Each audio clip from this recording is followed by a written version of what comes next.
Well, the issue is it's not a debate anymore. Like technology is a part of a skill set for learning in the 21st century. So I think what you're seeing here is people who are realizing that the world is changing. We need to prepare students to be part of that world.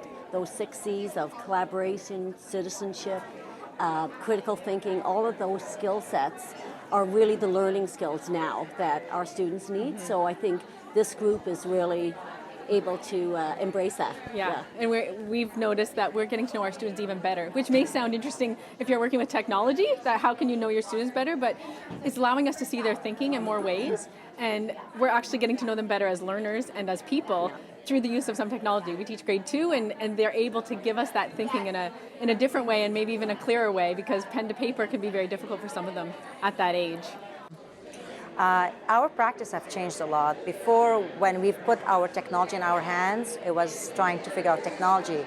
But very quickly we found the purpose for the technology and relating technology to thinking skills, to learning together with our students and having to provide evidence of learning through technology with our students. So the focus became from technology and learning how to use the applications when first iOS devices came to our school, from also as well as Google applications. So we quickly not only familiarize ourselves with the purpose of the technology, but also integrating that technology with the pedagogy and having students use it on a daily basis to really capture their learning and connect us and connect to other classmates as well as our community for learning.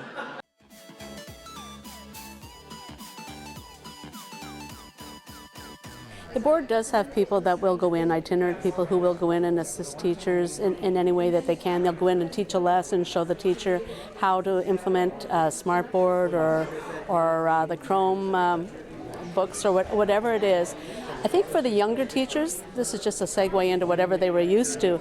It's the teachers who have been in the field and we had the old way of doing things that are having the shift that makes them maybe a little uncomfortable, but they're very open to it. And once they do develop it, they love it because there is the engagement in their classrooms. They do like the interaction with the students, and the students can also show you a lot of things. They come to school ready for the technology. So it's just an idea of being comfortable enough with yourself to say, I don't know it all, but together we can learn this, and that's the process of teaching. So it's gone from being a Socratic way of doing things to being a collaborative way. You collaborate with your students and with your peers.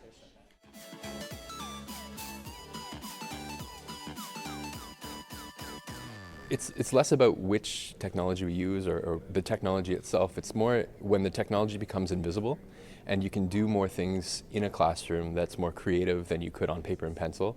Actually, I'll give you an example of one of the English teachers because it was kind of innovative. Their final exam, she gave them an option of writing it online or in class. Some of the students were able to do Facebook pages for Shakespeare characters, Romeo and Juliet. They created a Facebook page for Romeo, Facebook page for Juliet, those types of things that they were able to do in the English class. It is a challenge for sure, and I think our goal was to start with something small and get using it and then move it, along a little bit as you can. So I started a couple of years ago with my grade 4s, and they're in grade 5 and grade 6 now, and they're actually teaching their teachers a lot of what they've learned. And so they're kind of integrating it into their own classroom and helping their teachers learn along with them. So it's kind of spreading that way as opposed to, maybe sitting down around the staff room table and trying to teach the teacher myself. Although that is happening, my principal has given me one block a week to help teachers integrate technology into their classrooms, so they can kind of sign me out as a resource and I'll go in and help them to do something with their students.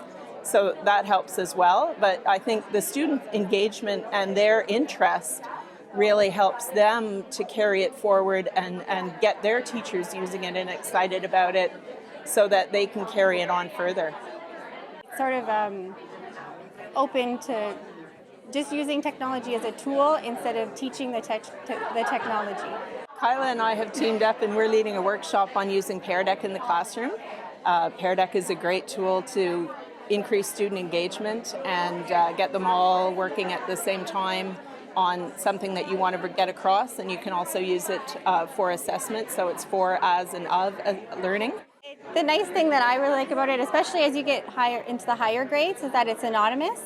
So when students, you can share their responses, it doesn't actually show their name. So anyone who's anxious about, oh, maybe I'm going to get this wrong, or it doesn't matter because it's not going to show their answer to the class. And then you also have a record at the end of it, because you get a little spreadsheet that shows what every child answered, and we get to keep that record in our drive to refer back to later when we're writing reports.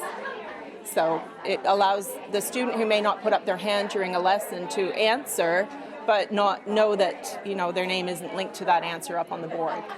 Well, some of the things that we had to look at with bandwidth, of course, is the financial part of it, and that actually was one of the simpler ones, because if the money is there, then going to the vendors to get more bandwidth isn't really a problem. Sometimes we did have to look at, do we have to now have two different suppliers, because now if you go with one, you're limiting your failure at one point. So we did look at that. We also we didn't realize how important these devices would become once we put them out there. So we didn't have a plan to keep them going well, and that's really important, because they're there now, and the teachers now have built a curriculum around these devices, and if they stop working, whether a bulb in the projector goes or the projector blows up itself and needs to be replaced, we were probably on a like a 2-week turnaround, and that's just too long. It just is. It's logistics, and sometimes it's even funding. But yeah, we learned from that and changed our practices. They talk about effective and appropriate uses of the technology, of your online presence, of like cyberbullying and all those types of things to bring those things to light.